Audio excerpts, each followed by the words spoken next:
Hey guys, tonight we're stepping into the damp, creaky wooden shoes of a medieval peasant. The air smells like a mix of wet hay and something suspiciously barnyardish. There's a thin film of ice on the animal troughs, and the wind has absolutely no respect for your ragged cloak. You pull it tighter anyway, but let's be honest. Your breath fogs the air like you're vaping misery itself. Your feet are already numb, and it's not even December. Welcome to winter in the Middle Ages, where freezing to death was just another Tuesday. You probably won't survive this. So before you get comfortable, take a moment to like the video and subscribe. But only if you genuinely enjoy what I do here. And hey, post your location and the local time. Let's see how far this sleepy village stretches. Now, dim the lights, maybe turn on a fan for that soft background hum, and let's ease into tonight's journey together. You wake up in a cramped wooden hut, pressed between your cousin, a sack of onions, and a goose that's taken a personal interest in your hair. The fire in the center of the room is long dead, and the ash is cold. You can see your breath drifting upward toward the ceiling beams. Beams that are frosted with glittering crystals. It looks pretty, until one drops on your forehead and reminds you just how cold it really is. This is winter, peasant edition. The first thing you notice, aside from the lack of personal space, is the silence. There are no buzzing heaters, no whirring fridges, no distant car engines. Just the occasional groan of the wind pushing its way through your walls, like a burglar who's more interested in stealing warmth than valuables. There's no insulation, not because your landlord is stingy, but because insulation hasn't been invented yet. The walls are made from wattle and daub, basically woven sticks smeared with a mix of clay, dung, and straw. Sounds rustic, right? It's eco-friendly, sure, but not exactly cozy. You get up reluctantly. The rush of cold against your body as you leave the shared blanket pile is immediate and brutal. It's like being slapped by the ghost of winter itself. Your tunic is stiff, half frozen from yesterday's sweat and this morning's dew. You slip it on anyway. There's no such thing as a fresh outfit. That's a nobleman's luxury. Outside, the ground is a mess of frost and frozen mud. Your bare feet crunch on frostbitten straw, and you immediately wish you'd remembered to grab last season's fur scraps. But they've probably been turned into mittens by now, mittens that someone else is wearing. You're not alone in this frosty drama. Everyone in your village is playing the same survival game. One wrong move, one extra cold night, and boom, you're medieval popsicle material. Historians still argue whether communal living helped survival more through shared resources or sheer huddled desperation.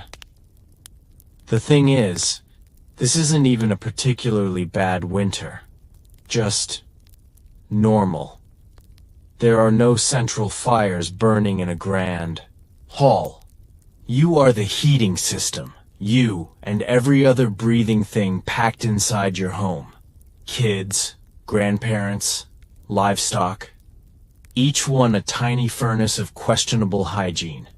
You make your way to the tiny corner of the hut that serves as a makeshift kitchen. It's not really a kitchen, just a clay circle on the floor that held fire until last night. You tap a pot and, yep, it's frozen solid. The broth inside looks like some sort of medieval popsicle gone wrong. No time for whining. You grab the smallest stick of kindling you can find and head outside, shivering. The woodpile is coated in frost, but you chip away until something catches. A few sparks later, and the smoky, reluctant flame breathes to life. Inside, smoke gathers fast. There's a hole in the roof that's sort of a chimney, but mostly it's just an exit route for smells and your hopes of visibility. You cough and squint. It's like camping in a chimney every morning. You look out toward the village and see others emerging from their huts, faces red and puffy from sleep and cold. No one smiles. Who smiles at 5 a.m. in a frostbitten mud village? The only cheerful one is a goat bleeding at nothing. He's probably insane, but warm, and still, this is life. This is your reality, and somehow, it works. Mainstream historical records tell us that most peasants lived like this all their lives, born and buried within a few miles of the same hut. Travel was a rich person's game. Comfort was a fantasy. Warmth, a constant pursuit, not a state of being. You glance at your hands, rough and red from yesterday's labor. You're 15 but look 35. The cold ages everyone faster. Your joints ache. Your nose drips. And your biggest concern is whether your one surviving chicken made it through the night. Someone yells nearby. Just a casual morning scream, as they discover their well is frozen again. Normal. You wrap your arms around yourself and plod off to check on the livestock. The cow is alive. Barely. She looks at you like she regrets every life decision that led to being born in this century. The sun creeps over the thatched roofs. It's not warm, but at least it reminds you you're not in a cave. You exhale a foggy sigh. It's another day. Another long, cold, smelly, soggy, frostbitten day. And still, you're alive. That's the win. You shuffle back inside, the soles of your feet now numb, which is a kind of mercy. The fire you coaxed earlier is sputtering, not quite strong enough to warm the room, but it's a start. A thin wisp of heat rises into the air, immediately swallowed by the chill. You sit beside it, hugging your knees and hoping some of the warmth clings to your skin. Spoiler alert. It barely does. Your family begins to stir, if they weren't already semi-awake from your shivering and clanging. The oldest among them groan like creaky floorboards. A grandmother wrapped in a wool cloak mumbles something about her back and the cursed dampness, while your younger siblings fight over who gets to sit closest to the fire. The baby just screams, "Welcome to your medieval winter morning soundtrack." One sibling produces a piece of yesterday's bread, a solid chunk of flour-based regret. You gnaw at it with the same passion a mouse might have for a cobblestone.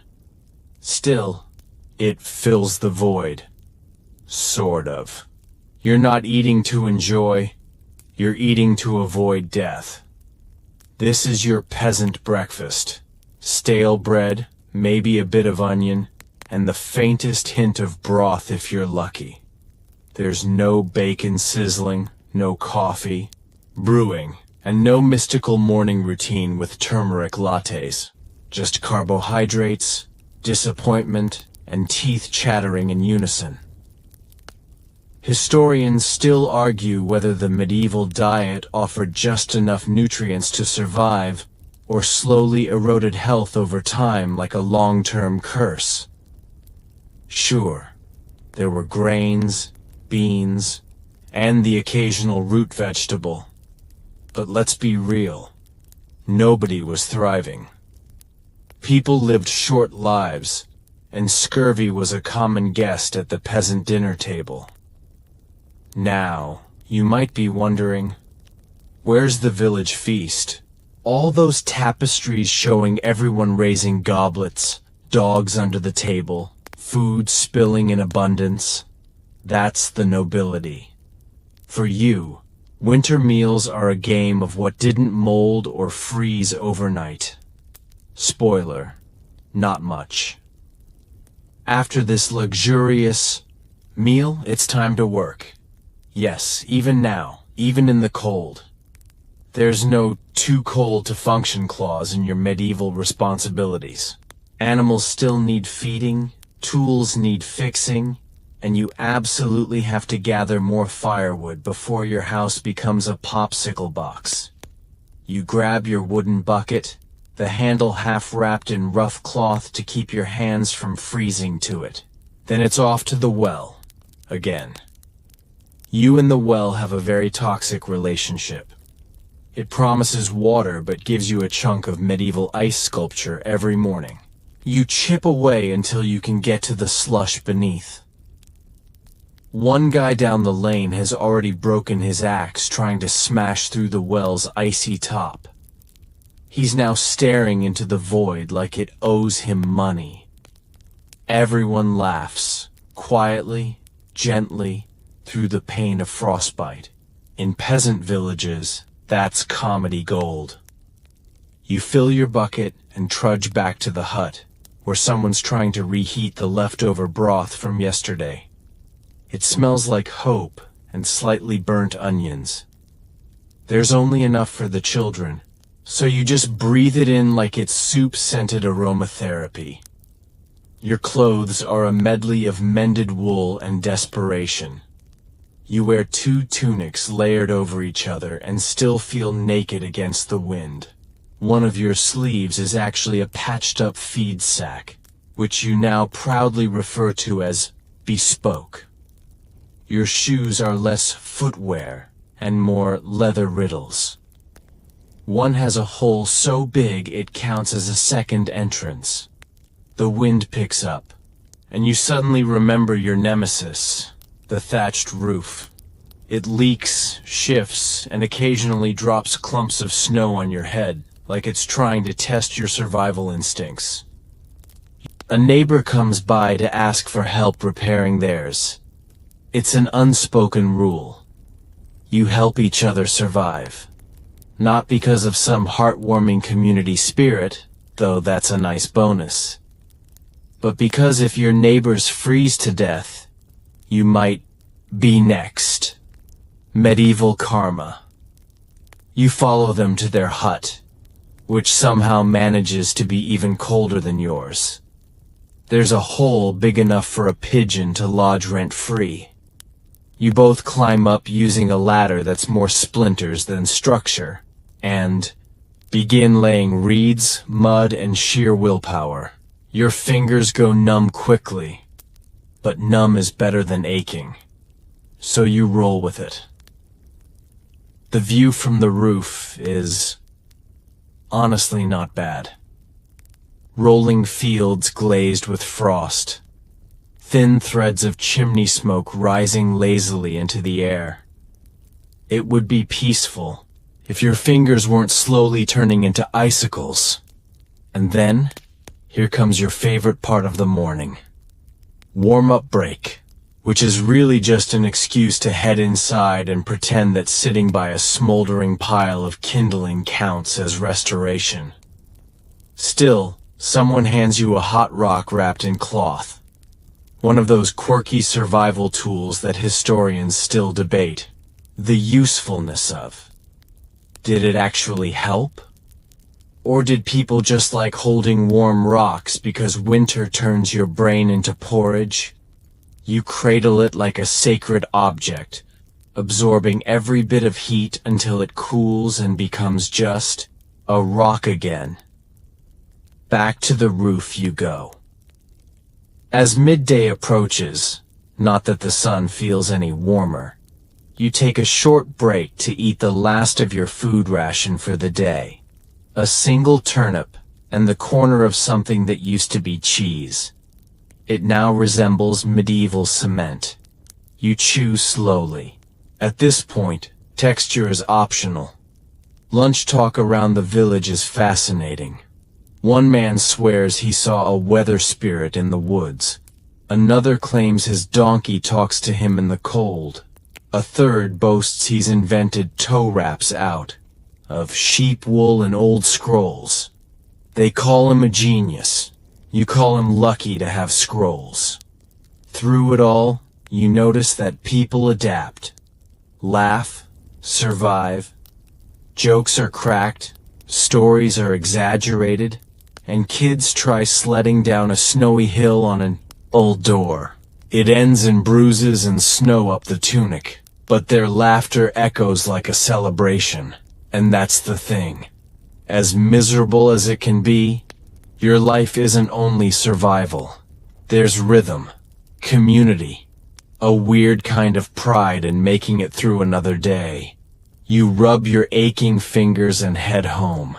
There's more work to do before sundown, but for now, you have firewood, a mostly functional roof, and the promise of one more night under a single shared blanket. Back home, your breath fogs the air in short, rhythmic bursts, each one reminding you just how alive and cold you are. The sun has dipped slightly lower, casting a pale gray light across the village. There's no golden hour here. It's more of a gloomy shimmer, like winter trying half-heartedly to put on a show before vanishing behind the clouds again. Inside your one-room hut, everything still smells like smoke, wool, and cabbage. The air is heavy, not just with cold, but with living. Sweat, animals, fire, food, unwashed fabric. It's the scent of survival, medieval edition. You throw another log on the fire, if you have one. If not, you toss in a half-burnt chair leg from 2 summers ago. Desperation always finds kindling. You roll out your mattress, a sack of straw and regrets, and begin fluffing it with all the enthusiasm of someone who knows it contains both lice and disappointment. Every so often, a flea leaps up like it's trying to escape the storyline. Good luck, little guy. Your sleeping arrangement is communal.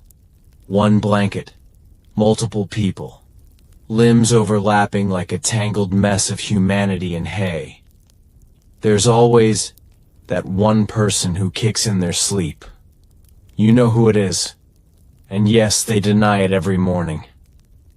Before the night fully sets in, you do what most medieval villagers do this time of year. You prepare your feet. Yep, your feet. Because if your toes freeze, you're not working tomorrow. You wrap them in scraps of cloth or, if you're very lucky, animal fat and wool. Some folks even sleep with their feet in buckets of hay, hoping the insulation helps. Historians still argue whether that actually worked or was just cold comfort in literal form. Meanwhile, someone in the village has discovered that rubbing one's feet with goose grease before bed gives just enough warmth to stave off frostbite. You file that under, maybe try tomorrow, while trying not to imagine how they figured it out in the first place. Poor goose. Dinner isn't a grand affair. It's a whisper of a meal. Whatever's left from earlier, reheated and watered down to stretch farther. You sip it slowly, trying not to imagine better times because honestly, this is the better time. There's food, there's fire, there's company. One of your older siblings tells a story, probably for the 50th time, about a knight who got lost in the woods and had to barter with a forest spirit using only a cabbage and his dignity. Is it true? Absolutely not, but it passes the time, and you laugh anyway. Across the room, your mother sews by candlelight, each stitch carefully mended in the same spot she stitched last winter, and the winter before that. The clothes never truly recover. They just endure. Like you. There's a knock at the door. Or rather, a weak knock followed by someone mumbling, "Is the fire still going?" It's a neighbor seeking warmth, and of course you let them in. That's how villages survive winters. Not just through food and fire, but through each other.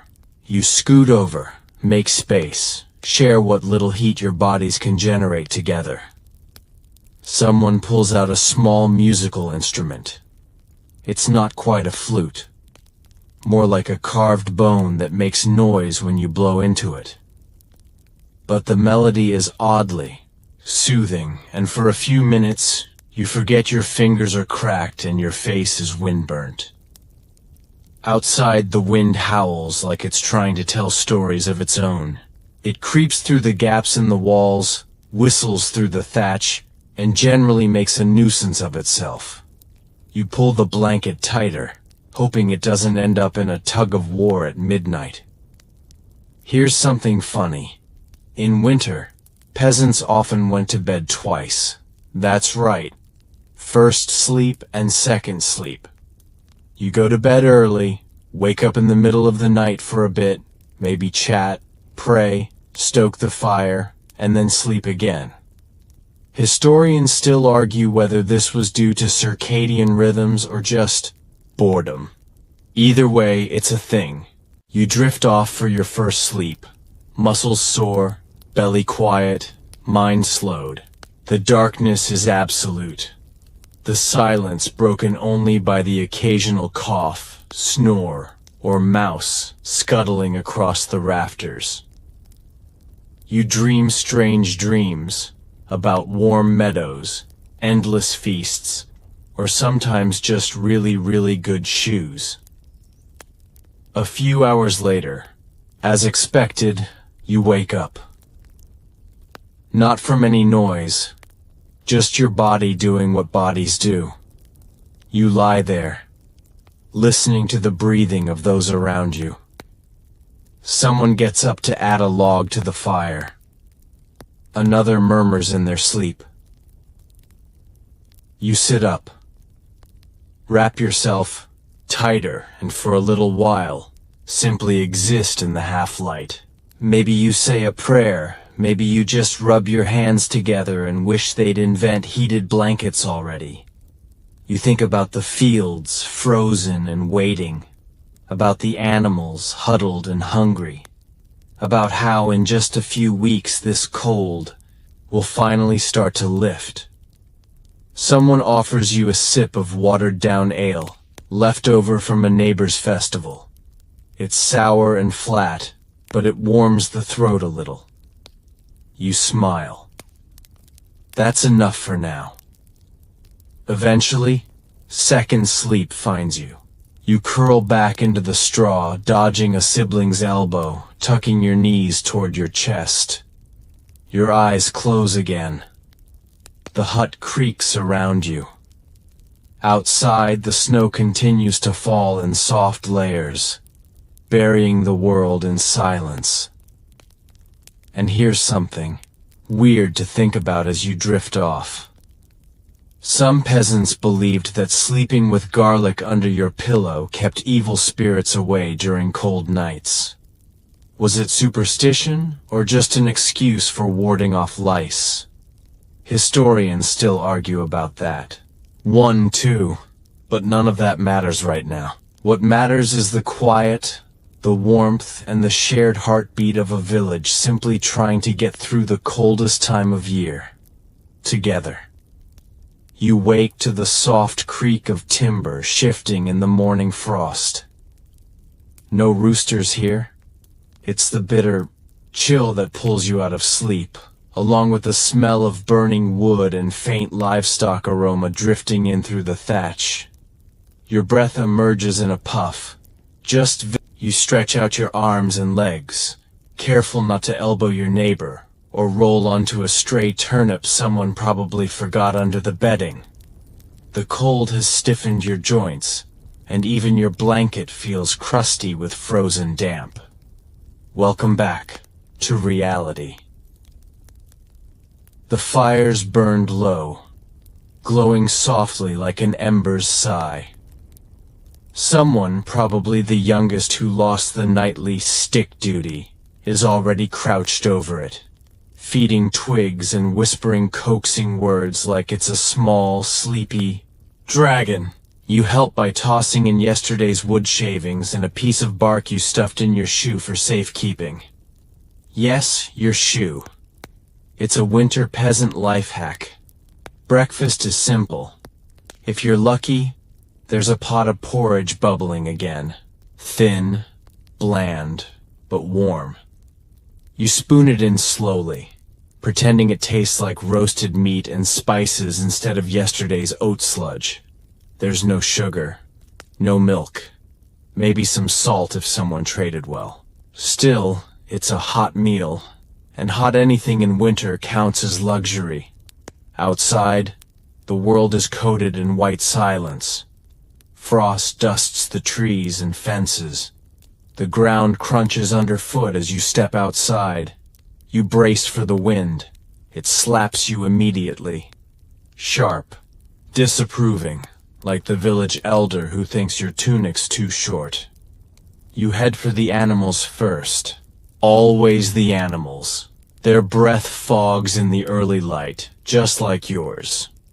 The cow eyes you like it's offended you let it sleep in a frost-rimmed stall. The pigs grunt with frosty snouts, still curled in straw. Chickens mutter judgment from their perches. You feed them in turn, rubbing your hands together between each scoop to chase the numbness out. One curious practice you've picked up. Warming your hands by tucking them beneath the cow's belly. She's not thrilled, but she tolerates it.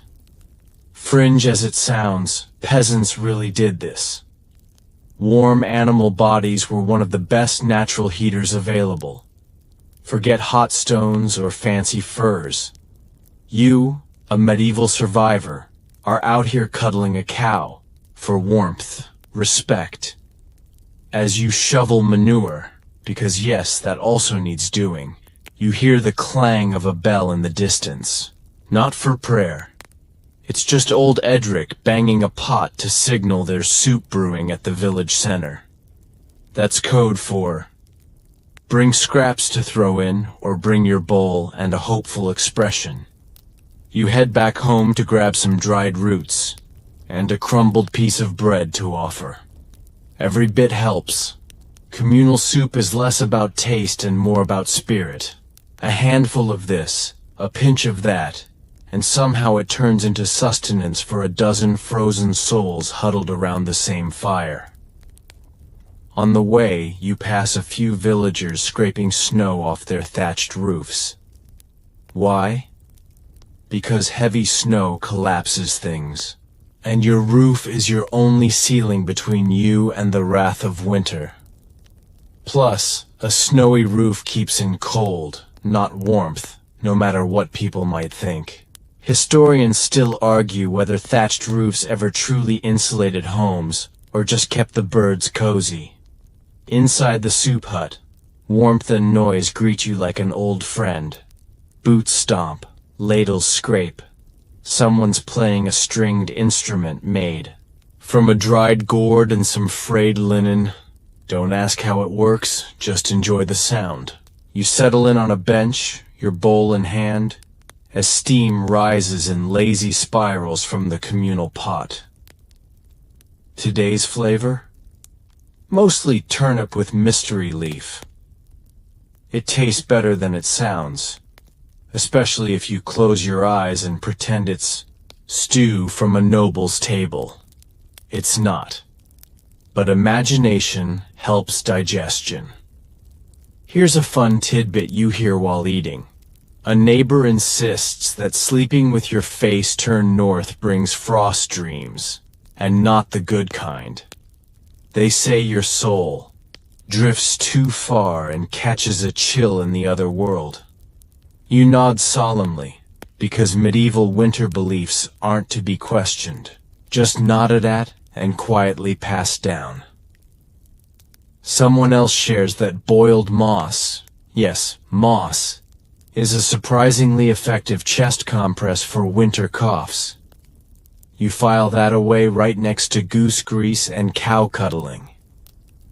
As the afternoon rolls on, you join the wood party. It's not festive. It's just you and two others tramping through snow to collect firewood from a shared pile outside the forest line. One person guards the tools, another watches for wolves, and you do the chopping. You swing your dull hatchet into the log with a grunt, knowing that each split piece is one less hour spent shivering. Wood gets rationed like gold. Some households hide their best logs for especially brutal nights. Others trade for it using cloth, eggs, or favors. You overheard one man offer to fix a roof in exchange for 3 armfuls of birch. In this world, warmth is always a transaction. Once your bundle is full, you stagger back, arms trembling, shoulders stiff. But there's pride too. This is how peasants survived freezing winters, not just with luck, but with sheer effort. Effort, and really, really strong legs. That night, after helping patch a draft in the wall using old rags soaked in mud, which surprisingly helps, you settle back in beside the fire. Your feet are sore, your hands cracked, but you're alive, fed and wrapped in something vaguely warm. As sleep begins to tug at your heavy eyelids, you think again about the day, about the cold you faced and the warmth you chased, about how you learned to wring a little comfort from frozen moss and shared soup, about how you found strange tricks, like tucking your hands into hay pockets in your shirt sleeves, a trick learned from a traveling monk who swore it was divine insulation. And, right before you drift off, you hear someone across the room whisper, "I heard the nobles bathe in heated water." Imagine that! You smile, half asleep. Heated water. What a dream. You stir in the darkness again, not because of cold this time, but because of the wind. The old door moans against its hinges, and the wind howls through the cracks like some vengeful ghost with bad timing. You tug the blanket up over your ears, but it's no match. The chill slips in anyway, nosy and persistent. There's no getting back to sleep now, so you sit up and quietly fumble for your outer tunic, still damp, from yesterday's snow. You shake it out, shiver as you slip it on, and feel the unmistakable crunch of frozen wool. Yes, your sleeves are crunchy. Congratulations, you've leveled up in peasant winterwear. Outside, the wind is brutal. It picks up snow and tosses it sideways like it's mad at the ground. You head to check on the animals again, because even in sleep-deprived darkness, someone has to. Peasant animals are your heating system, food source, and occasional snuggle buddies. "That cow you warmed your hands under yesterday?" she greets you with a disgruntled snort, as if to say, "Already? Didn't we do this 12 hours ago?" You check her water bucket. It's a frozen slab. You sigh and take it out to hack at it with a hammerstone. The pigs are huddled together, all snuffling snouts and wiggly ears. The chickens stare at you like little feathered judges, disapproving as always. As you return to the house, you spot someone further down the path lighting a lantern with flint and steel. That light? It's not cozy, it's precious. Oil is hard to come by. Most peasants used fat or pitchy wood for light, and even then, only when absolutely necessary. You're mostly living by firelight, moonlight, or hope you don't trip. Light. Back inside, you help stir the ashes of last night's fire and coax a new flame. You blow gently, breathe out slowly, and feed it slivers of bark. Eventually it catches. You sit close, warming your hands and toes. They burn a little as sensation returns, which means good news. You probably won't lose a toe today. Breakfast is yesterday's porridge, scraped from the sides of the pot and mixed with a pinch of new oats. Someone suggests adding bits of stale rye bread to bulk it out, which you do. It tastes a bit like porridge having an existential crisis. But again, it's hot. Mid-morning brings chores. There's a broken fence post to mend near the goat enclosure. You trudge out, tools in hand, dodging patches of ice hidden beneath fresh powder. Every step feels like a mini trust fall with the earth. Will you slip or not? Repairing fences in freezing wind is a special kind of character development. Your fingers go numb gripping the iron nails. You have to hold them in your mouth sometimes to warm them up. You wedge the post back in, hammering with a rock when your mallet freezes stiff. Eventually, the goats inspect your work and give it a respectful headbutt of approval. Or maybe they're just hungry. It's hard to tell with goats. And just as you finish, a loud snap echoes through the village. A tree branch, thick with snow, has cracked and tumbled onto someone's roof. You all rush over, slipping and sliding like panicked penguins to help. Roof repairs in midwinter aren't ideal, but you can't leave it open to the sky. You help. Strip away the... Someone brings out a shared pot of boiled nettle tea, and you cradle your wooden cup like it's the Holy Grail. It tastes earthy, weird, and slightly like grass sneezed in it. But it warms your chest and your fingers, and that's enough. Back at home, your neighbor tells you about an old tradition her grandmother swore by. Placing an iron nail under your mattress to pin down the cold. No one's sure if it works, but she insists the cold fears iron. Historians still argue whether this belief came from Norse customs, regional superstition, or just sheer peasant desperation. Later you help prepare cloth foot wraps, socks as, you know them? Not common. Most peasants use cloth strips wrapped tight around the feet with layers of straw inside for warmth. If you're lucky, your wrap is wool, not just linen. You wind the strips around your calves, tuck them into your boots, and stuff hay into the toe. It's weirdly effective, though it also means you smell faintly like a barn. The afternoon brings a moment of rare brightness. The sun peeks out, turning the snow to glitter. You all stand still for a moment, basking like sleepy cats, until someone slips and ruins the vibe. You use the sunny window to gather snowmelt.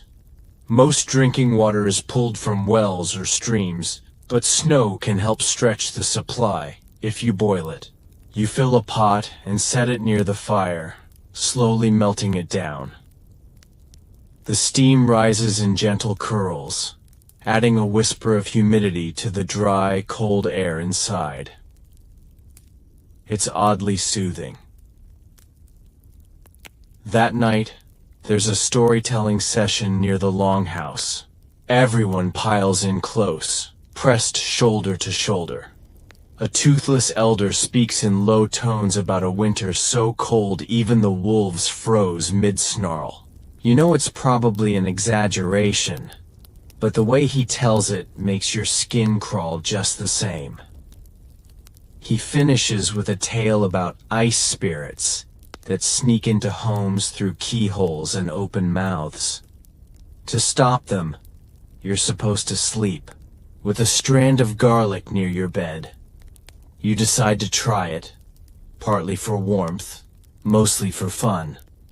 As the fire dies down and your limbs grow heavy, you think again about how every single day is survival. Not dramatic, Not glorious, just steady, freezing persistence. You've learned to navigate this chill world with routines, weird superstitions, and small comforts. And even as the wind howls again outside and your toes curl tight against the cold, you smile, just a little. Because you've made it through another day. You wake before the rooster again, not out of choice, but because your back is sending urgent complaints about the uneven wooden boards you call a bed. A straw-stuffed mattress sounded romantic the first night, but now, it's mostly lumps and surprise pokey things. You roll onto your side, trying to ignore a piece of hay that somehow infiltrated your shirt. It's still dark, and your breath clouds in the cold air like a foggy little ghost. You sit up and glance toward the hearth. The fire's out again. You sigh, wrap your cloak tighter, and shuffle over to rekindle it. You've gotten good at this. A little puff, a few careful embers, and a quiet hope that your fingers don't freeze off in the process. As the flames crackle back to life, you realize it's baking day, which means, finally, a better smell than unwashed socks and goat hair. But don't get too excited. We're not talking buttery croissants. Medieval peasant bread is about as luxurious as a brick. Dense, dark, and baked with a generous helping of whatever grains didn't go moldy this week. Your household uses rye mixed with a bit of barley, and if the stars align, maybe some dried peas ground into meal. It's not glamorous, but it sticks to your ribs and keeps your teeth working. You help grind the grains using a stone quern, and your arms are already sore before breakfast. You turn the heavy top stone round and round, letting the coarse flour collect in a leather pouch below. The rhythm is oddly hypnotic. Grind, scrape, scoop, repeat.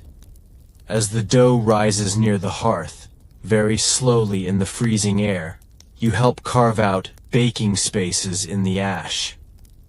Most homes don't have an oven, so you bake using a domed lid or a Dutch oven-style pot filled with coals. The smell that starts to waft up is heavenly. Okay, maybe more earthy and passable, but compared to the usual, pure gold. And yes, bread is life. It's not just your food, it's your schedule. Historians still argue whether medieval peasants consumed more calories than modern people. Surprisingly possible. Largely because of bread. You eat it morning, noon, and night. You use it to wipe up stew as an edible spoon, even as a crude plate if it's gone too stale. Waste not, want not. While the loaves cook, you help prepare for the midday meal. Root vegetables again, turnips, onions, and something that might have once been a carrot. There's salted pork from 2 weeks ago, a tiny piece to add some flavor. And by flavor we mean salt and hope. You help chop it into stew and stir slowly, scraping the bottom so nothing burns. And then someone brings in a new ingredient, ground acorns. You blink. Acorns? Like from trees? Yes. They've been leached of tannins and ground into a bitter, flour-like mush.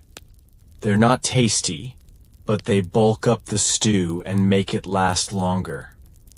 It's one of those fringe traditions that pops up in poor winters, and historians still debate whether it was widespread or just something weird Uncle Grug started doing.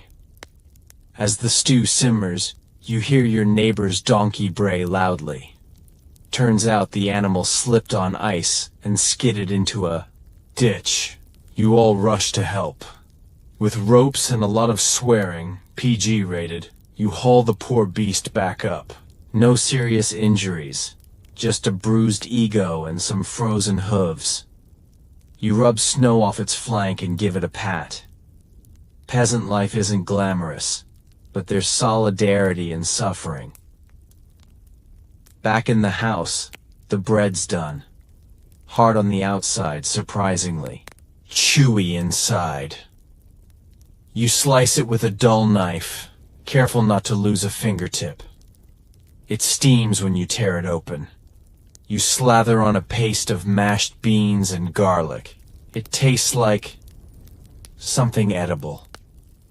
That's good enough. After eating, it's time to check the latrine pit again. You didn't think about that, did you? Frozen or not, waste builds up. Most villages have communal pits or basic outhouses. You brave the stench, holding your nose, shovel in hand, and do your duty. Literally. You sprinkle ash to cut the smell, curse your lot in life, and hurry back inside to wash your hands with icy water and soap made from animal fat and ashes. Luxurious. In the afternoon, a visitor arrives from the next village over. She brings news. 2 families lost all their stored grain to rats. Just gone. You feel that tightness in your chest again. It's the quiet dread that comes every winter, knowing one bad turn can spiral.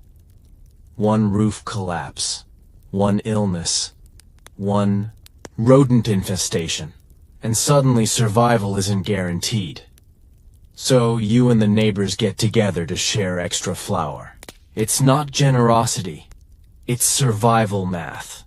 Help them now, and they'll help you later. The barter system is your real economy.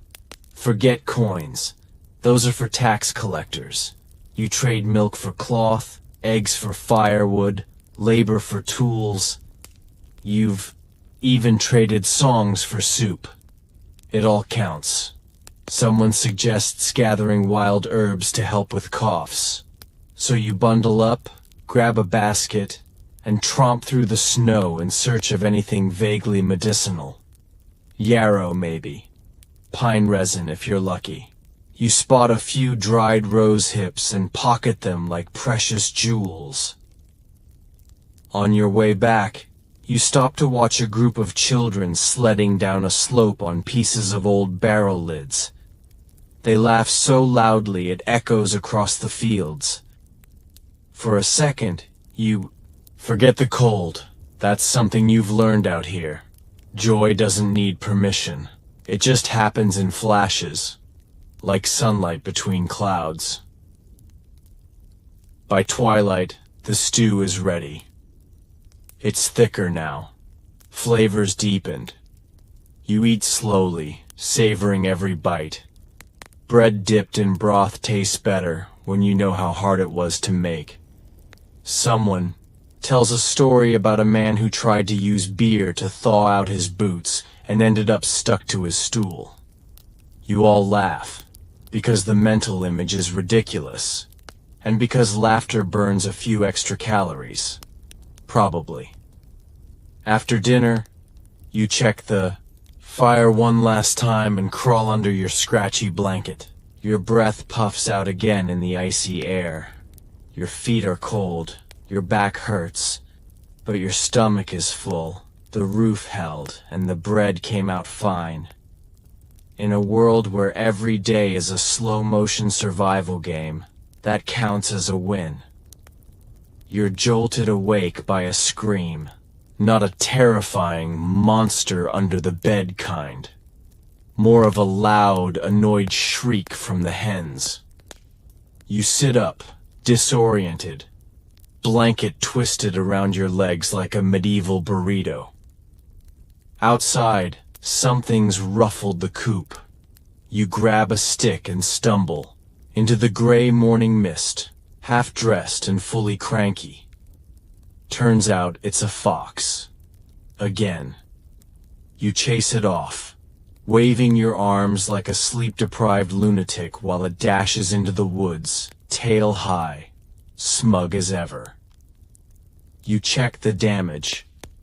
Only one. Chicken missing this time. A loss, but manageable. Just another item on the long list of things you have to accept without therapy or compensation. The co-op is patched with scrap wood and prayer. You make a mental note to reinforce it. Later maybe, when your fingers thaw. For now, the day's begun, and the chores are lined up like an unpaid army. First up, water. The well is far, the bucket is heavy, and the handle freezes to your glove when you grab it. You mutter some very PG-rated curses and wrestle it loose.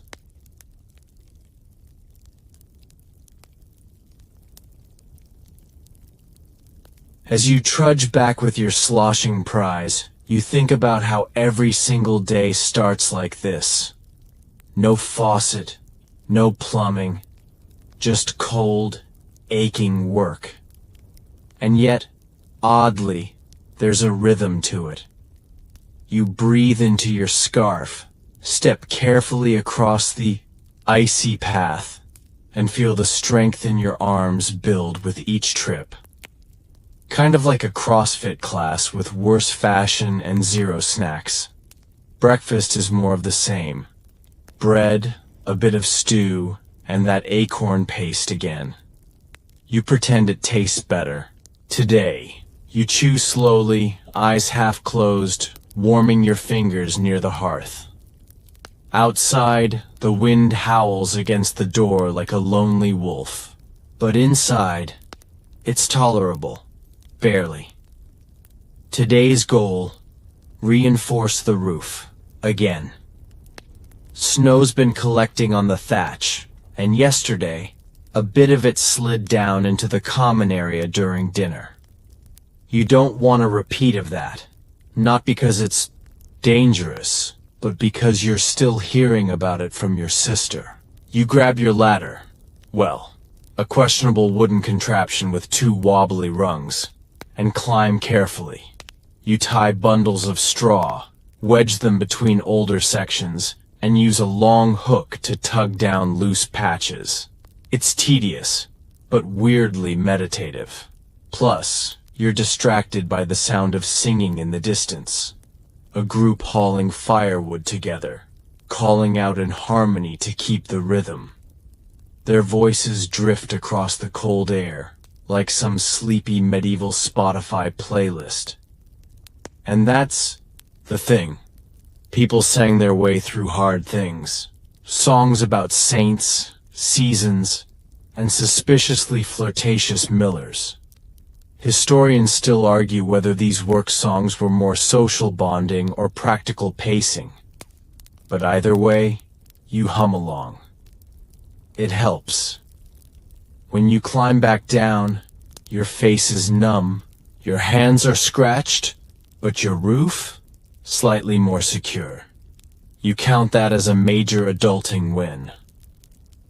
Later in the morning, you're summoned to help with a community task, clearing the frozen road between villages.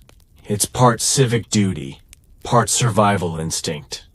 Trade can't happen if the mule carts can't move. So you bundle up and grab a shovel.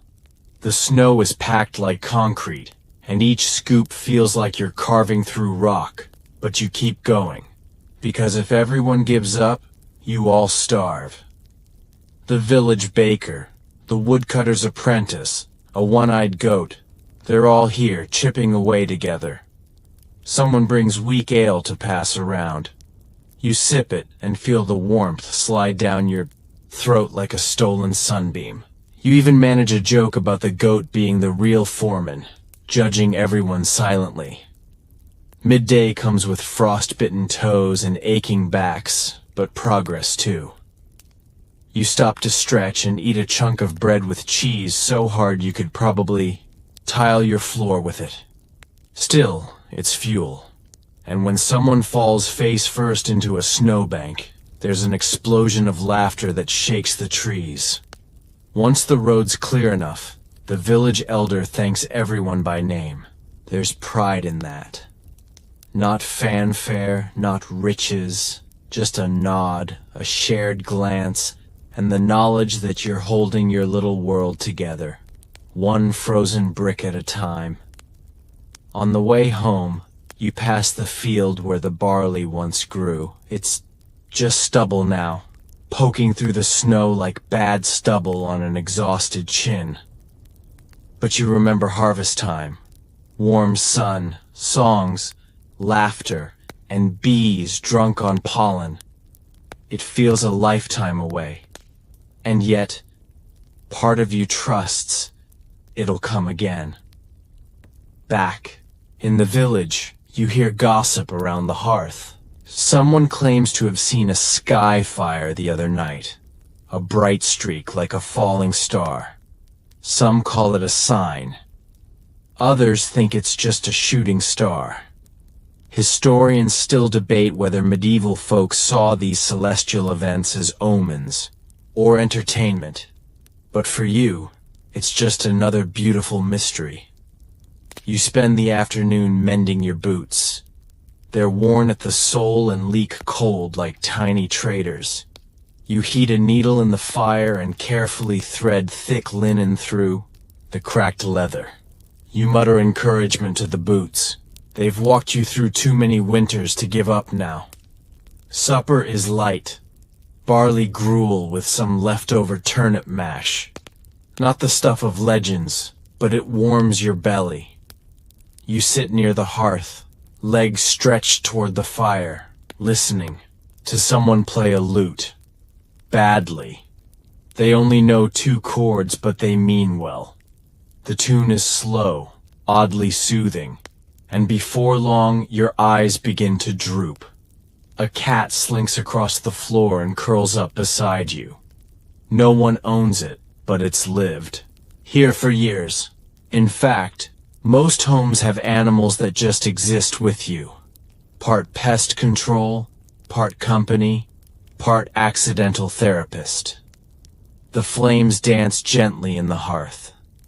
The wind whistles softly through the gaps in the wooden walls.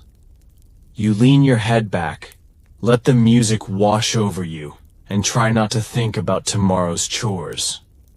For now, it's just warmth, laughter, and that slightly off-key lute. You made it through another day. Your eyes crack open to the sound of distant bells, not the glorious, ringing kind that signal victory or weddings, but the dull, lumpy clang of someone dropping a pot in the next cottage. You groan, roll over, and pull the wool blanket over your head. But winter doesn't care about your comfort. Cold air slinks in through every crack in the wall like an over-enthusiastic ghost. Time to get up. You yank on yesterday's tunic, still, slightly damp from snow, and slide your feet into boots you fixed with twine and desperation. Outside, frost coats the windows in delicate spirals. It's breathtaking if you weren't also aware that your nose might fall off soon.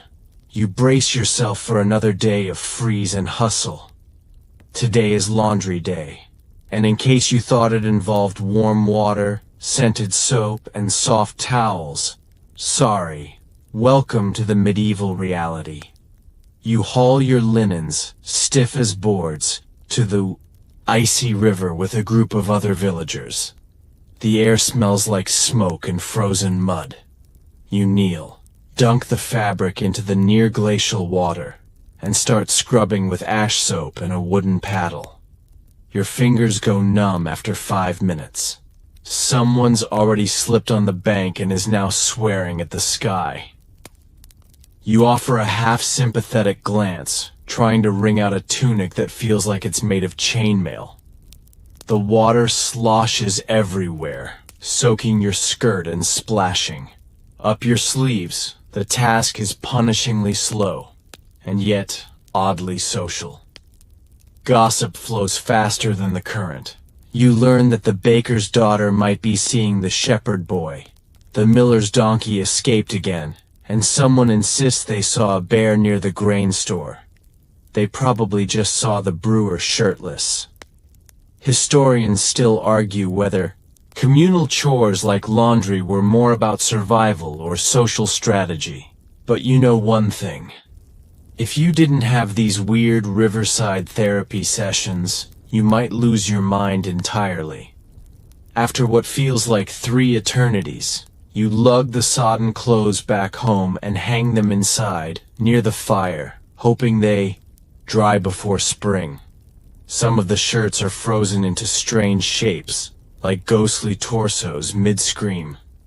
You ignore it and move on. There's always something else to do. Next up, meal prep. You dig through the root cellar, which is just a pit in the ground covered with straw.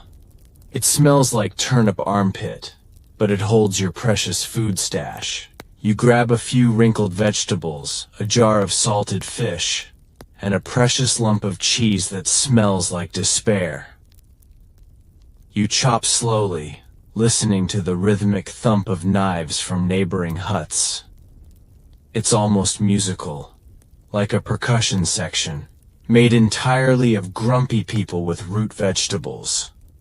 While the stew simmers, you grind grain with a hand quern. It's a circular stone you spin endlessly, like an ancient fidget toy that makes your shoulders scream. You hum a tune, mostly to keep your sanity intact, and that's where today's weird detail arrives. You're using beetroot to color some of your wool thread. Yep, you're also a part-time dyer now. It turns your hands a violent magenta, and later, someone will probably ask if you've been cursed. The dyeing process involves boiling water, herbs, and a shocking amount of trial and error. Some peasants even used urine to fix the color better. That's right. Ancient tie-dye with pee. You skip that step. Your peasant level, not sacrifice your dignity level. After lunch, turnip and barley stew again. You head out with a group to mend fences around the pasture. Sheep are escape artists with wool. One of them keeps squeezing through, a gap which you patch for the 3rd time this week. You name her Lady Houdini and glare at her as she blinks innocently. Cold wind cuts across the hills as you drive stakes into the frozen earth. Someone accidentally smashes their thumb, lets out a word that's definitely not approved by the local priest, and then immediately apologizes to the sky. You stifle a laugh. At least you're all cold and miserable. Evening comes early. You're back home, layering on whatever's dry. The fire crackles low. Your body aches. Every joint reminds you of today's efforts. You add a handful of dried herbs to the stew to make it seem new, then share it with your siblings while someone retells an old ghost story. Someone else swears that if you leave your boots in the wrong place, a spirit will trip over them and curse your ankles.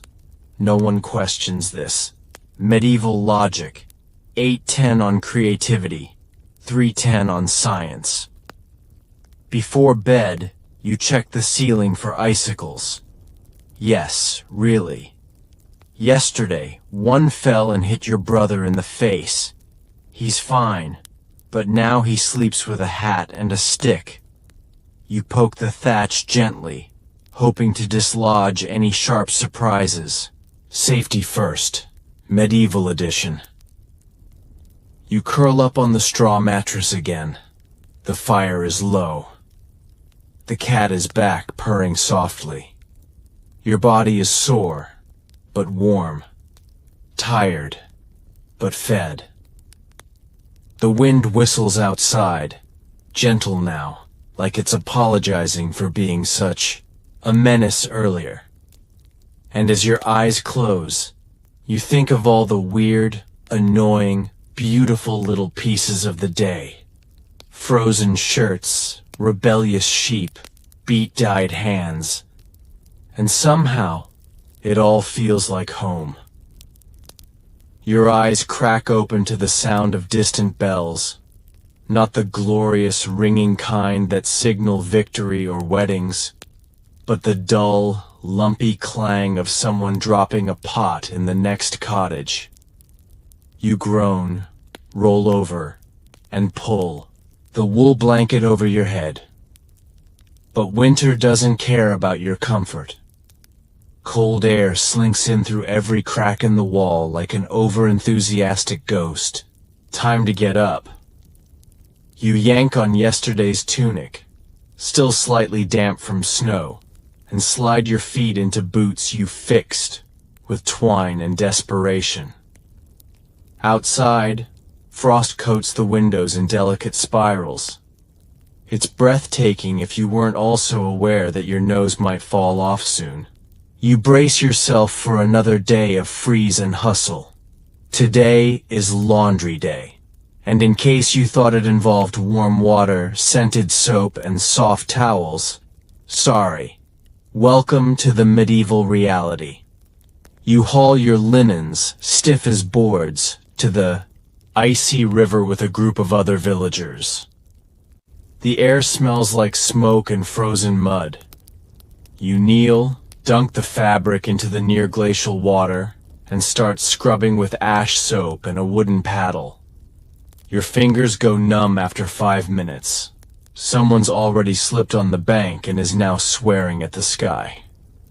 You offer a half-sympathetic glance, trying to wring out a tunic that feels like it's made of chainmail. The water sloshes everywhere, soaking your skirt and splashing. Up your sleeves, the task is punishingly slow, and yet oddly social. Gossip flows faster than the current. You learn that the baker's daughter might be seeing the shepherd boy. The miller's donkey escaped again, and someone insists they saw a bear near the grain store. They probably just saw the brewer shirtless. Historians still argue whether communal chores like laundry were more about survival or social strategy. But you know one thing, if you didn't have these weird riverside therapy sessions, you might lose your mind entirely. After what feels like 3 eternities, you lug the sodden clothes back home and hang them inside, near the fire, hoping they dry before spring. Some of the shirts are frozen into strange shapes, like ghostly torsos mid-scream. You ignore it and move on. There's always something else to do. Next up, meal prep. You dig through the root cellar, which is just a pit in. The ground covered with straw. It smells like turnip armpit, but it holds your precious food stash. You grab a few wrinkled vegetables, a jar of salted fish, and a precious lump of cheese that smells like despair. You chop slowly, listening to the rhythmic thump of knives from neighboring huts. It's almost musical, like a percussion section, made entirely of grumpy people with root vegetables. While the stew simmers, you grind grain with a hand quern. It's a circular stone you spin endlessly, like an ancient fidget toy that makes your shoulders scream. You hum a tune, mostly to keep your sanity intact, and that's where today's weird detail arrives. You're using beetroot to color some of your wool thread. Yep, you're also a part-time dyer now. It turns your hands a violent magenta, and later someone will probably ask if you've been cursed. The dyeing process involves boiling water, herbs, and a shocking amount of trial and error. Some peasants even used urine to fix the color better. That's right, ancient tie-dye with pee. You skip that step. You're peasant level, not sacrifice your dignity level. After lunch, turnip and barley stew again, you head out with a group to mend fences around the pasture. Sheep are escape artists with wool. One of them keeps squeezing through a gap, which you patch for the 3rd time this week. You name her Lady Houdini, and glare at her as she blinks innocently. Cold wind cuts across the hills as you drive stakes into the frozen earth. Someone accidentally smashes their thumb, lets out a word that's definitely not approved by the local priest, and then immediately apologizes to the sky. You stifle a laugh. At least you're all cold and miserable together. You pause briefly, gazing at the skeletal trees and gray sky. Everything looks like it's holding its breath. Even the animals are quieter in winter. The birds are gone. The bees are long dead. The world feels wrapped in a cold silence, like someone turned the volume knob all the way down. Still, there's beauty here. A fox darts across the snow. A hawk circles overhead. And as the sun starts to sink, the sky turns that weird winter pink, like someone spilled berry juice across the clouds. Evening comes early. You're back home, layering on whatever's dry. The fire crackles low. Your body aches. Every joint reminds you of today's efforts. You add a handful of dried herbs to the stew to make it seem new, then share it with your siblings while someone retells an old ghost story.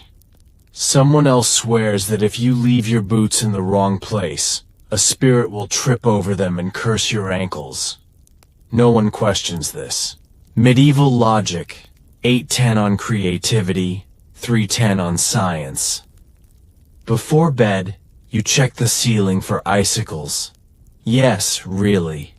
Yesterday, one fell and hit your brother in the face. He's fine, but now he sleeps with a hat and a stick. You poke the thatch gently, hoping to dislodge any sharp surprises. Safety first. Medieval edition. You curl up on the straw mattress again.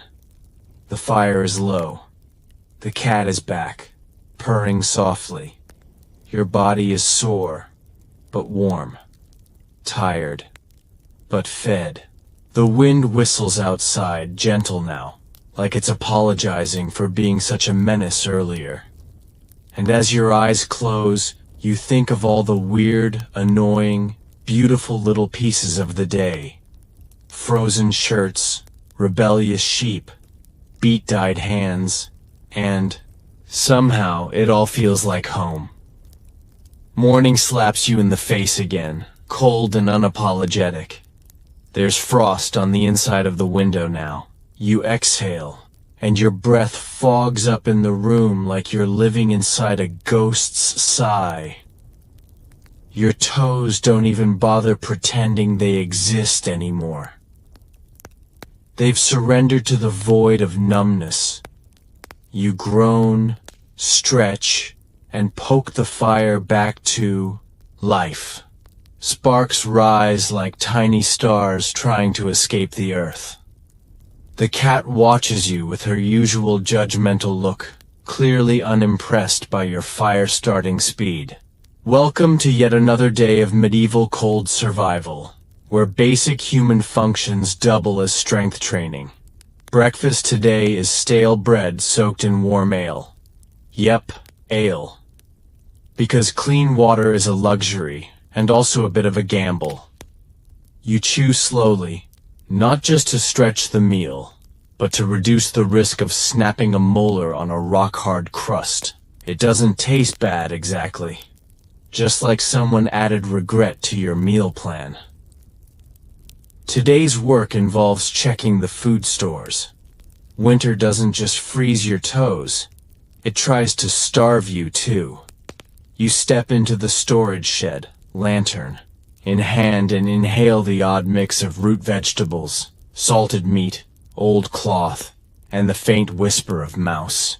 You squint into the corners, looking for signs of little invaders. Sure enough, a burlap sack has been nibbled. You sigh. Again, you patch the hole and reset the traps.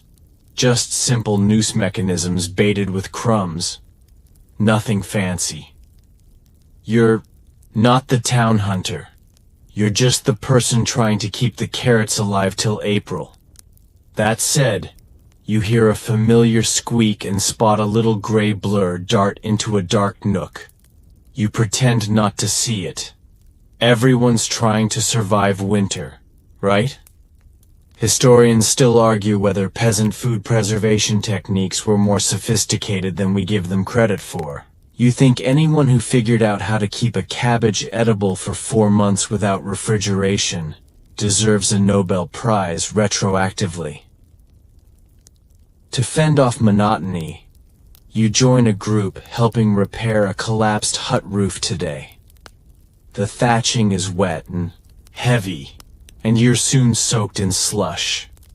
The guy next to you, Marcus, keeps muttering about cursed weather and threatens to move to Spain.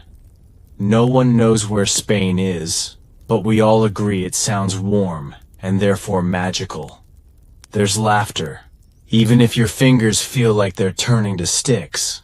One of the boys slips on the slick beam and lands face first in a pile of straw. You can't breathe for laughing. You break for a warmish drink. Ale again, this time with a hint of cinnamon someone smuggled from the manor kitchen. It's enough to feel luxurious, even if it burns slightly going down. A few folks hum songs while you sip. It's not a party, exactly. More like group therapy held outdoors with splinters. Afterward, you walk back through the village, passing the blacksmith's forge. It's one of the few places that feels truly warm in winter. The fire roars as the smith hammers out. Horseshoes, and you pause, hypnotized by the glow. Sparks fly, and for a second it looks like he's hammering stars out of the metal. Inside the forge, it smells like smoke, sweat, and scorched iron. You chat for a bit. He complains that someone brought him a plow blade frozen into the shape of a question mark, and then you help sort a few tools. It's back-breaking but oddly soothing. Plus, warm toes. 5-star experience. You hear news that someone in the village saw a wolf last night near the goat pens. This is enough to launch a wave of panic, speculation, and dramatic reenactments. You listen as one woman insists the wolf was the size of a horse, which everyone agrees is either nonsense or proof that wolves have been hitting the medieval gym. You go with a group to check the area. There are paw prints, but maybe they're just from a large dog or an unusually ambitious badger. Still, precaution is necessary. You help reinforce the goat pen with wooden stakes and extra rope. The goats don't seem impressed, but they've never seen a wolf, so what do they know? Later, you help churn butter. It's a slow, repetitive job that makes your arms ache and your brain wander. But hey, butter is gold. It keeps food tasty, makes bread edible, and sometimes gets used in trade. You fantasize briefly about bartering your butter for a fur-lined cloak or maybe a vacation to somewhere with sun. And here's your quirky tidbit of the day. Some medieval folks believed butter had healing powers, not just on food, but for wounds, burns, even spiritual cleansing. You're not sure smearing butter on your forehead helps with nightmares, but honestly, you're willing to try anything after that weird dream about talking sheep. Back home, someone's trying to repair their shoes using pig gut thread. You offer to help, but nearly pass out from the smell. You politely suggest fresh straw in the soles instead, and somehow, that turns into a full-on debate about the best foot insulators. Turns out, moss is a fan favorite. Nature's fuzzy socks. Supper is more stew, but someone added dried mushrooms today, and it changes the entire vibe. It's earthier, richer, and actually comforting. You don't say anything, but you eat slower. This time, savoring the rare surprise. By the time you crawl into bed, your body feels like it's been through 10 obstacle courses. The wind has picked up outside, howling like something angry in the woods. You check the ceiling, no icicles tonight, and curl up under your slightly damp blanket. You think about butter magic, moss shoes, giant wolves, and ghost-watching cats. Another ridiculous, exhausting, strangely cozy day in your medieval life. Dawn breaks with the same gray light that feels like it's stuck in slow motion. You squint at the window, wondering if the frost will ever go away, or if you're doomed to a lifetime of sparkling ice crystals framing your view of the muddy village street. Outside, smoke curls from chimneys like lazy snakes. The world is cold, but alive with tiny signs of stubborn life refusing to give up. You pull on your boots, feeling the familiar stiffness from yesterday's wetness that never quite dried. You swear your toes might have grown a second layer of skin just to survive the onslaught. Today, the market is your destination. It's more than just a place to trade. It's the village's lifeline, the social media of the medieval era, but with more shouting and less cat videos. You trudge down the path, dodging frozen puddles and a group of kids chasing a raggedy dog. The market is a noisy, smelly chaos of haggling voices, animal calls, and the occasional clang of a dropped metal pot. You scan the stalls, root vegetables stacked like tiny mountains, salted meats hanging from hooks, and woolen scarves that look itchy but warm. You spot an elderly woman selling her homemade cheese. The cheese is rough and crumbly, but you're desperate enough to consider it a delicacy. She warns you it's aged in the cellar with a bit of mold. Nothing to worry about. You pretend not to notice the extra fuzz on the edges. A touch of character, you tell yourself.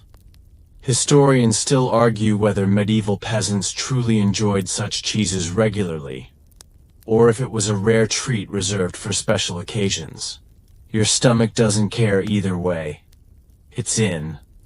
While you barter for a chunk of cheese, a man nearby is selling miracle remedies, mostly herbs and suspiciously colored powders. He promises to cure everything from coughs to heartbreaks. You wonder if his magic is just clever salesmanship, or if there's an actual secret medieval pharmacy you never heard about. Among the crowd, you overhear a group discussing the latest church sermon. Apparently, the priest preached about the fire of purgatory last night, which sounds like a nightmare fuel combo of campfire and eternal torment. You hope your boots survive the market chaos better than your nerves survive those sermons. You meet your friend Alric near the bread stall. He's proudly showing off a small pouch of peppercorns, a luxury from distant lands. Pepper was basically medieval gold, a way to spice up the bland, cold diets that dominate winter months. You joke that if you sprinkle enough, maybe your stale bread will transform into a feast fit for a king. He doesn't laugh, but you're pretty sure he's jealous of your optimism. At the edge of the market, a strange sight catches your eye. A man with a wooden cart covered in strange animals, frogs, toads, and even a small crocodile. Yes, a crocodile. The locals whisper that it's a wizard's pet, or perhaps a demon from the east. You're skeptical but can't help staring. The crocodile, surprisingly calm, eyes you like. It knows some secret about your frost-bitten toes. The presence of exotic creatures in medieval villages is a hot topic among scholars. Some believe travelers brought them as curiosities, while others argue they were symbols of status and power. Either way, it's not every day you get stared down by a cold-blooded reptile in the middle of market chaos. You buy a small bundle of dried herbs, mint and lavender, to hang in your room, hoping their scent will keep away the chill and maybe the nightmares. Lavender was considered a powerful ward against evil spirits, and you're more than willing to try anything that might help you sleep through the endless cold. As you prepare to leave, you're drawn to a storyteller setting up near the village square. He wears a patchy cloak and carries a lute, promising tales from faraway lands where winter is just a rumor. You find a spot on a frost-hardened bench, wrapping your arms around yourself, eager to escape the harsh present, even for a little while. His stories weave through dragons, enchanted forests, and fiery suns. Things so alien to your frostbitten life, they almost feel like magic. The crowd listens, rapt and silent, except for the occasional shiver or sniffle. You realize stories are a form of warmth here, a shared dream to melt the cold reality. Later, as the day fades, you think about the strange market, the crocodiles, cold gaze, and the whispered tales of faraway warmth. The chill may surround you, but the human spirit clings to heat wherever it can find it, whether in food, friends, or fire-spun fantasy. You head home, carrying your modest purchases and the lingering glow of imagined suns. Tomorrow's frost feels a little less daunting, at least for now. The fire sputters and crackles, casting a flickering glow on your small, cramped cottage. Outside, the cold wind gnaws at the wooden walls, sneaking through every crack and crevice. But inside, the hearth offers a fragile island of warmth. You settle in near the fire, your breath still fogging the air as you unwrap the crusty bread you scavenged from the market earlier. It's as dry as the frozen fields outside, but to your surprise, the peppercorns you traded for add a spark of life to the bland flavor. You savor this tiny luxury, feeling the heat spread slowly through your chest. Medieval peasants relied heavily on simple staples like bread and porridge, often eating the same thing day after day. Meat was a rare prize, usually reserved for festivals, or for those fortunate enough to raise animals. It's no wonder you cling to any small taste that breaks the monotony. The market's peppercorns were a treasure, expensive and exotic, from faraway lands across rough seas and even rougher roads. You remember the croc wizard from the market, still feeling the odd chill when you think about its unblinking eyes. Interestingly, some medieval villages kept unusual animals as status symbols, while others may have thought they had magical properties. There's a hint of fear mixed with fascination. Historians still argue whether these creatures were common, curiosities or rare wonders meant to inspire awe and perhaps a little superstition. As you eat, you hear the soft scrape of feet outside. A neighbor, wrapped in heavy furs, knocks on your door. You open it just enough to let in a breath of cold air and a whisper of news. The village miller's family is struggling. The water wheel froze solid last night, and no grain has been ground since.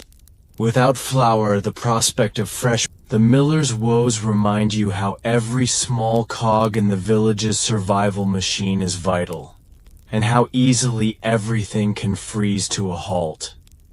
You wonder how many people truly understand the intricate web of dependency that keeps your village alive through such brutal cold. Farmers, millers, bakers, and traders all count on each other. Yet survival still feels like walking a tightrope made of frost. After your visitor leaves, you prepare for bed. Before lying down, you pull out your bundle of dried lavender and mint, and hang it above your modest bed. The herb's scent is faint but soothing, a small rebellion against the damp chill that clings to your bones. Lavender was long believed to ward off nightmares and evil spirits, a comforting thought when the long winter nights stretch endlessly ahead. You crawl beneath the scratchy woolen blankets, feeling the fabric's coarse hug as you try to suppress a shiver.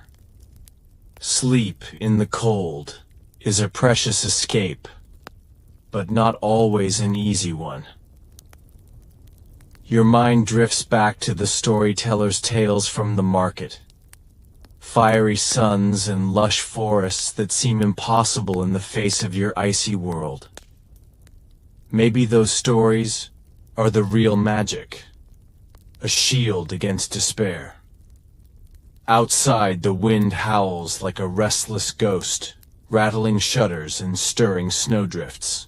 You close your eyes, willing the cold to loosen its grip, knowing that tomorrow will bring another day of frost, hardship, and the stubborn hope that springs eternal from the hearts of those who refuse to freeze in fear. The faint light of dawn slips through your shuttered window as you awake, the cold a sharp reminder that winter's grip shows no mercy. Your breath curls in the air as you rise, your bones creaking in protest. You tug your worn cloak tighter around your shoulders and step outside, greeted by the crunch of frost-hardened earth beneath your boots. The village is quiet, save for the soft bleating of sheep huddled in pens, their woolly coats dusted with frost like powdered sugar. Winter in medieval times wasn't just a season, it was a relentless adversary. Food shortages were common, and every day was a fight against starvation and freezing temperatures. You remember the ancient practice of storing root vegetables in cellars, buried beneath layers of straw to keep them from freezing solid. Carrots, turnips, and parsnips were lifelines, their earthy sweetness a reminder of summer's fleeting bounty. Peasants like you survived on such staples, supplemented by dried legumes and whatever salted or smoked meat could be preserved. Hunting was risky and often fruitless, especially when thick snow muffled the forest. Historians still argue whether common folk actually had enough calories to endure these winters without succumbing to illness or exhaustion. The truth probably lies somewhere between hope and hardship. As you walk toward the communal well, you pass by a group of villagers gathered around a fire, sharing a pot of watery stew. The aroma is faint but comforting, a mixture of boiled vegetables and bits of cured pork. You're reminded of the medieval kitchen's limitations, where pots hung over open flames and spices were scarce. The simplicity of the meal doesn't diminish its importance. Its sustenance, warmth, and a rare moment of community in the frozen silence. Nearby, children play a game involving sticks and stones, their laughter a fragile spark against the biting cold. You smile, recalling that despite the hardships, medieval villages were full of life and resilience. Play and storytelling offered brief escapes from the endless grind of survival. You continue your path toward the fields, where frozen furrows lie dormant under a blanket of snow. The soil, once tilled and ready for planting, now rests until spring's thaw. Medieval peasants understood the land intimately, timing their work according to the seasons. But winter was a forced pause. It was a time for mending tools, repairing homes, and sharing stories by the fire. A group of women gathers nearby, weaving baskets from willow branches harvested before the frost. The craft is delicate and necessary, producing containers for gathering crops and storing goods. It's a reminder that survival wasn't just about food and warmth. It was about the skills passed down through generations. You pause to watch a man tending to his thatched roof, replacing straw dislodged by winter storms. The roof's insulation was crucial, trapping heat and keeping out the cold. You think about how even small repairs were vital in this harsh climate, and how neglecting them could mean a night spent shivering or worse. As you return home, you consider the strange mix of routine and uncertainty that defines your days. The cold is relentless, but so is the human spirit.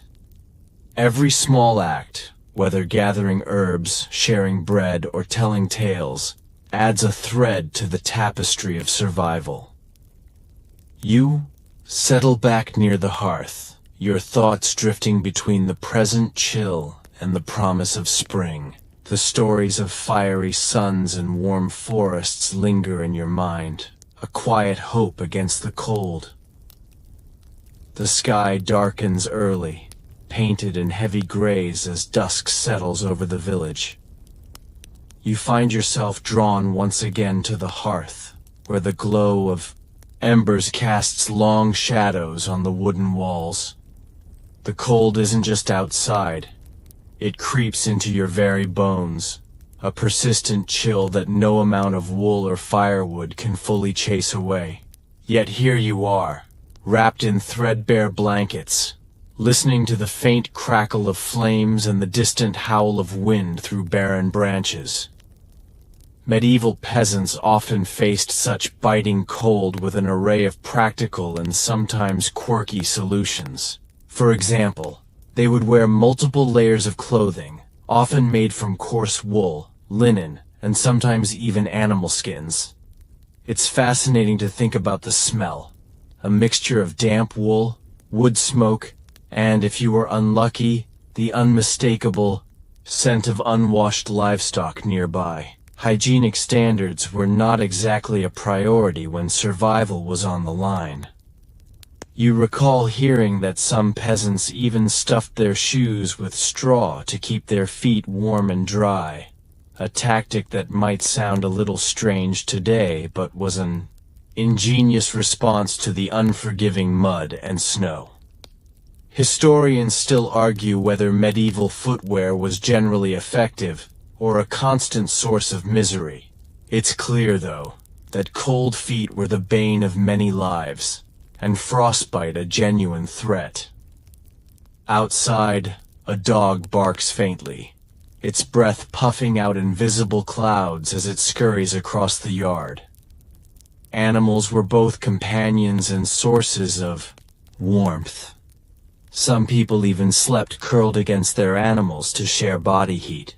You shiver at the thought, knowing that even the warmest bed was often a thin comfort against the long, dark nights. As you sip on a thin broth, you think about the medieval heating methods. Most homes relied solely on the central hearth, with smoke escaping through a hole in the roof or small vents. Chimneys, as we know them, were a luxury of the wealthy and only became common much later. This smoky atmosphere probably did little for lung health, but at least helped keep the frost at bay.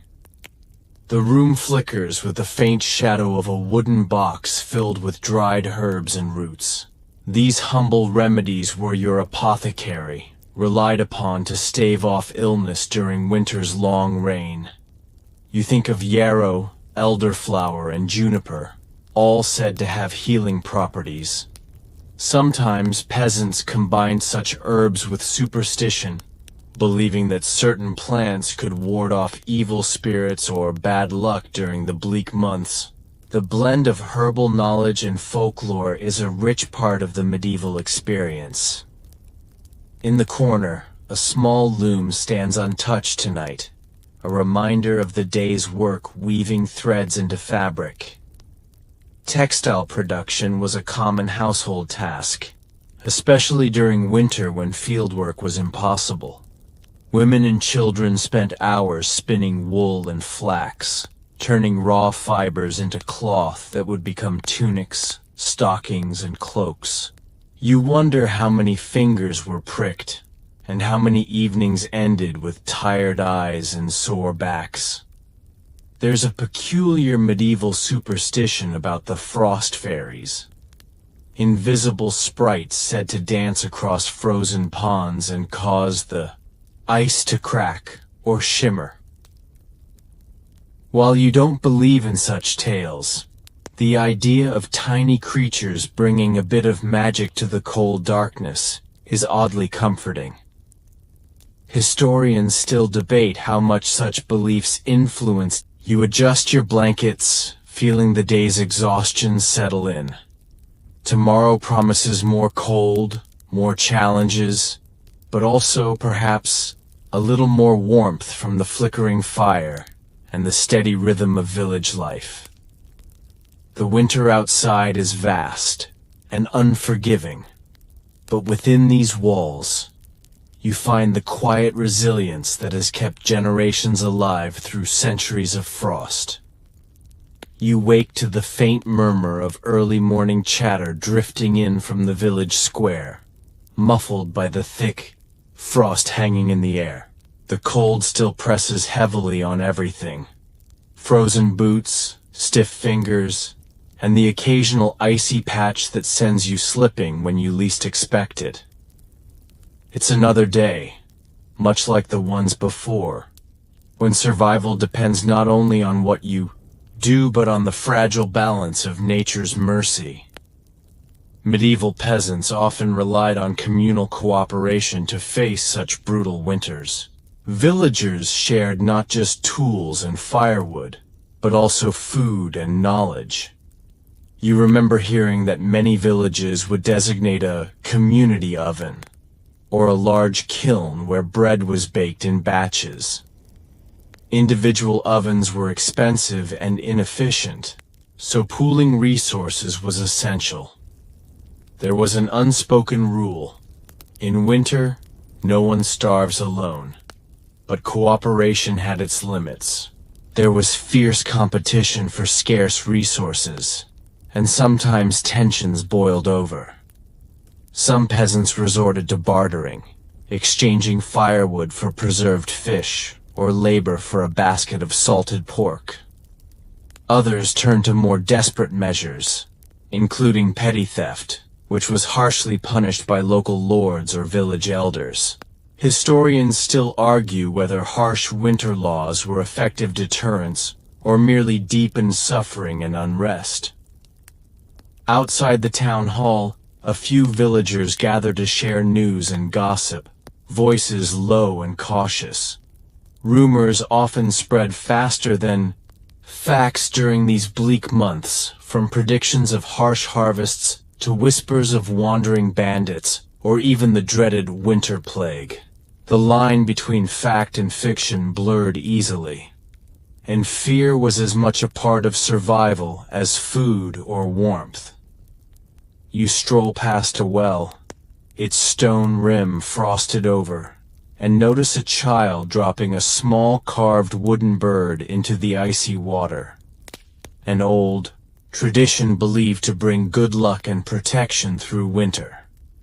Such customs blend Christian rituals with older pagan practices, a patchwork faith that helped peasants find meaning amid hardship. These little acts of hope were vital, a reminder that even in the darkest times, humans crave connection and reassurance. Nearby, the blacksmith's forge glows faintly, its heat a beacon in the cold.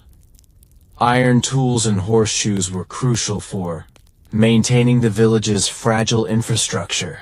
Without a working plow or cart, food scarcity could quickly turn deadly.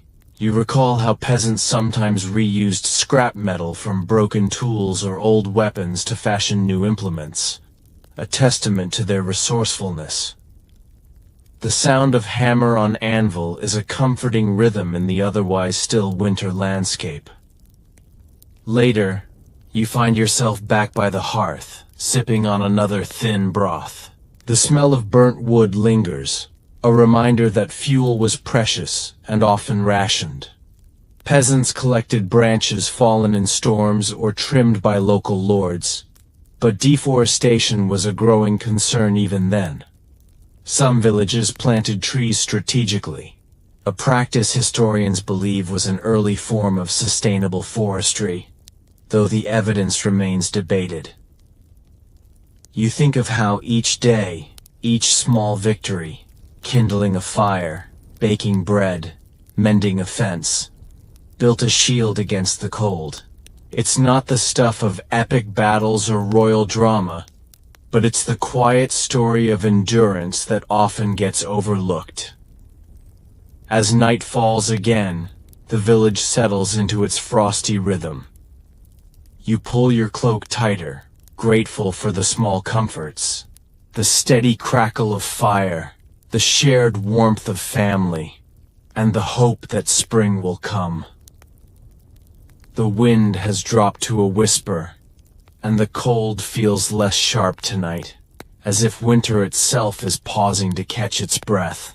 You settle deeper into your worn mattress stuffed with straw and cloth scraps, the faint glow of the hearth casting a warm, uneven light across the room. Outside, the moon is just a sliver, barely visible behind clouds heavy with snow.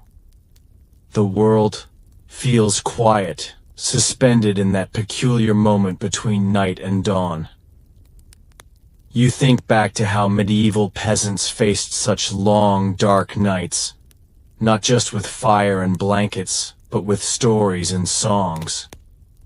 The oral tradition was their entertainment, and education, a way to pass down history, wisdom, and hope from one generation to the next. Without books or radios, these tales were the thread connecting past to present, weaving community together. Historians still debate how much these stories were true or embellished, but their power is undeniable. Sometimes the elders would recount how to predict the coming seasons by watching animal behavior, how birds flocked, or how hibernating creatures stirred. These observations helped peasants prepare for the months ahead, though the accuracy was far from perfect. You imagine the gentle murmur of voices, the crackle of fire, and the rhythmic tapping of a spinning wheel accompanying these tales late into the night. The simplicity of their lives was deceptive. Despite harsh conditions, there was a certain peace in the routine, the steady rise and fall of seasons, the reliable cycle of planting and harvest, rest and work. You reflect on the communal spirit that bound villagers together, a social fabric woven tight by shared hardship and celebration alike. You recall the strange yet practical solutions some peasants used against frostbite, applying animal fat or even goose grease to their exposed skin to create a protective barrier. It might sound odd now, but in the absence of modern creams and balms, these remedies offered real relief. It's one of those quirky facts that history loves to hold on to. Outside, the snow begins to fall lightly, softening the edges of the world. You breathe in the cool, clean air, feeling the weight of the day lift slowly from your shoulders. The quiet persistence of these people, their subtle resilience against cold and time, settles around you like a gentle blanket. Slowly, your eyelids grow heavy, and the steady rhythm of your breath syncs with the crackling fire and the whisper of snowflakes landing on frozen ground. The past, the present, and the gentle hum of life here now blend seamlessly in this peaceful moment. Rest easy. You are part of this endless story, warmed by the glow of human endurance and quiet hope.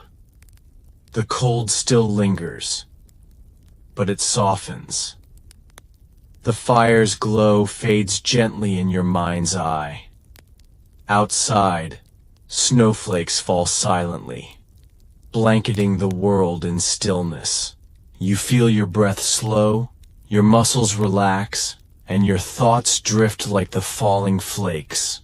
Soft, light, weightless. Remember, the medieval peasants you met tonight were just like you, seeking comfort, connection, and a moment of peace amid the cold. Their endurance is a quiet reminder that warmth often comes from within, from shared stories and simple human kindness. Now, as the night deepens and sleep draws near, feel the chill retreating, replaced by a comforting hush. The world slows down. You are safe here, carried gently on the breath of history, tucked under the same sky those ancient souls gazed upon. Rest now in the quiet glow